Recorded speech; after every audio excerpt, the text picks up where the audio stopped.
Hello, I'm Rachel Metcalf, and I'm here to share a few thoughts with you today. And the idea of our midweek reflection, I think, is to reflect on something we may have seen, heard, or read that we want to share with others. Well, a week ago Sunday, Songs of Praise on BBC One was celebrating the life and work of Florence Nightingale, the founder of modern medicine. We have, over the past months, and rightly so, heard so much of the work done in our hospitals. The treatments and care of coronavirus patients has shown us the relevance of her pioneering work on the importance of hygiene, sanitation, and the control of infection. Florence also was a mathematician and paved the way for teaching the skills of record keeping and working out how to use statistics, which again we've heard a lot about recently.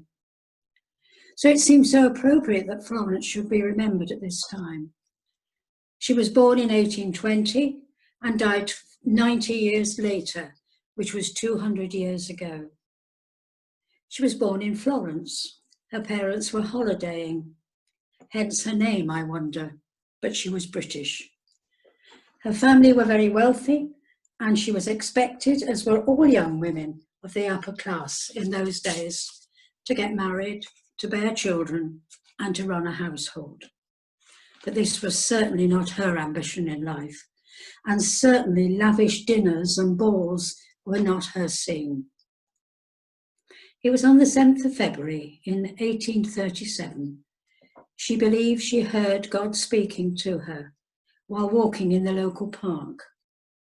And this became her divine mission, to care for the poor and suffering in the world. It was not revealed to her then in what form this would take. From a very young age, Florence had a yearning to be with the ordinary working day people. She would wander into the village nearby, playing with the children and talking and helping older people whenever she could.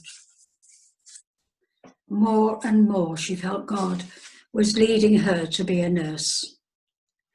So she eventually got the courage to tell her parents what she thought her calling in life was, and she had decided to follow it. They were not at all pleased and forbid her to pursue any thoughts of training. In those days, nursing was viewed by many in the upper social classes as a lowly, menial job. But being the determined character that she was, she refused to listen to their advice and began to pursue what was always called her divine calling. Florence was enrolled as a nursing student at an institution of Protestant deaconesses in Germany. And on her return to London, she nursed in a very respectable hospital for aging gentlewomen. But there she found an appalling management of hygiene, poor nursing care, which needed much to be desired. She immediately, but not silently, started a strict routine of care. So 3 years later, when the Crimea War broke out, Florence's dedication and commitment had not gone unnoticed. The then Secretary of War approached her and asked her to go over to Istanbul to work in the military hospital there. Nervously but eagerly, she agreed. Newspaper reports about the terrible conditions of the treatment of the sick and wounded over there had caused a public outcry in Britain, as thousands of British soldiers had been sent to fight in the war. It was reported that wounded soldiers were more likely to die of diseases than in battle. Florence chose a team to accompany her, 38 nurses from religious orders. And arriving there, they were horrified. Everywhere was sheer disaster. There was not a welcome there for them from the start by the all-male nurses working there. Those girls worked tirelessly, cleaning, nursing, getting rid of hordes of rats and bugs, and basic supplies of bandages, etc., were nearly all gone. And the number of the sick and wounded increased daily. Typhoid and cholera threatened everyone.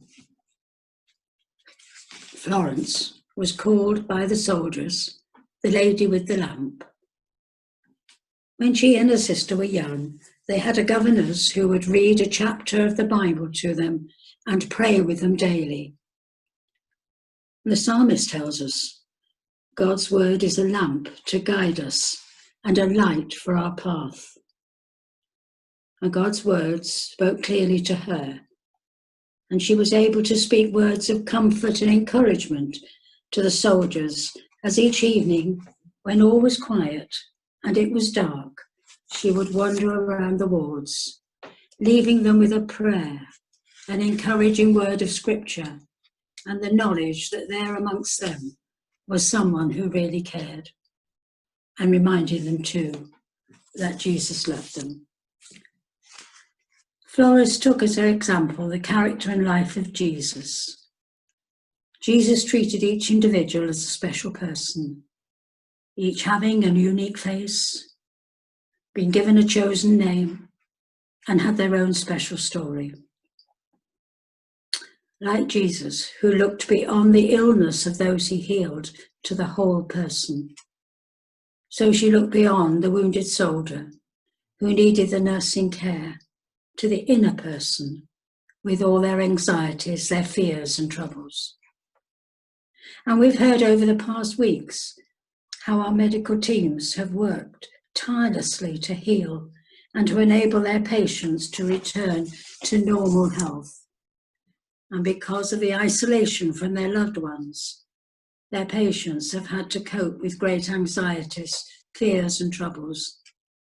Many have held the hands of a dying patient because their loved one was not present with them. How different, but how similar to the plight of Florence and her nurses.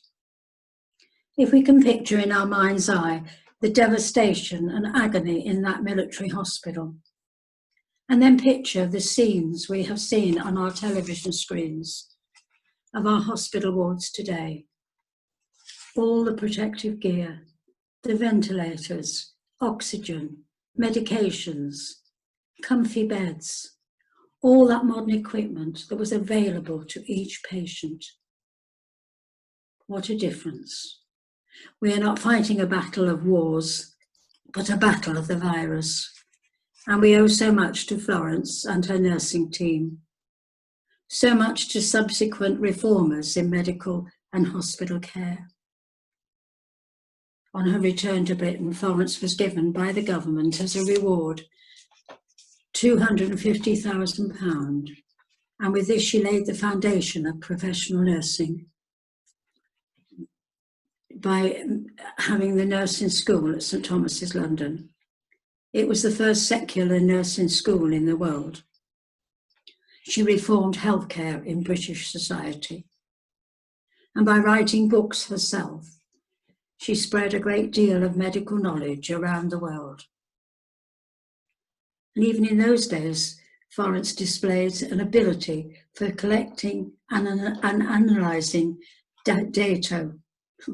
All I can think is what a remarkable woman. And in a world where women were, by so many, considered to be inferior. We have much to be thankful for when we remember the life of the lady with the lamp and her godlike love, a comprehensive love, a love that can bring light and hope in the darkest situations. And there are plenty of them in our world today. The word of God is a lamp to guide us to. Florence studied the life of Jesus in the Gospels stories. She knew her life was to follow in his footsteps. She knew and she followed. Many of you may remember the little hymn when we were youngsters that we sang, Jesus bids us shine with a pure, clear light, like a little candle burning in the night. In this world of darkness, so we must shine, You in your small corner and I in mine.